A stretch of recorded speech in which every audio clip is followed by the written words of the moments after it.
So sa mga nagtatanong nga po pala kung pwede mga ng peras.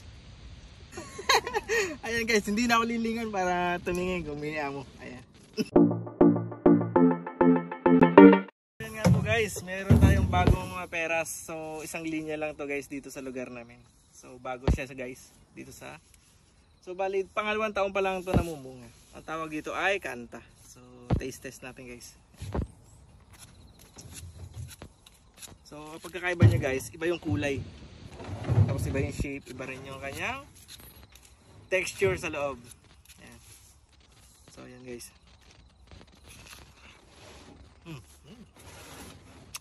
Grabe, super tamis. Grabe naman siyang vlog. Ang sarap. Sarap naman yan. Grabe yung katamisan niya. So yun po na guys, no? Isang linya. So ang tamis-tamis, ang sarap-sarap guys. Oh.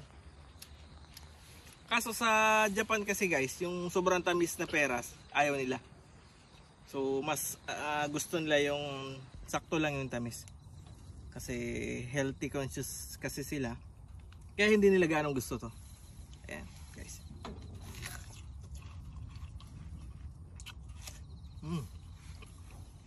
So sa mga nagtatanong nga po pala kung pwede mga ng peras dito sa lugar namin or dito pang nangunguha, pwede po.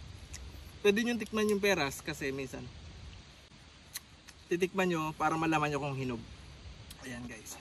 So tinikman ko, hinog guys. Ayan. Matamis. Para ayan. Ayan guys, hindi na ako lilingan para tumingin kung may amo. Ayan. So yun lang po, thank you pa.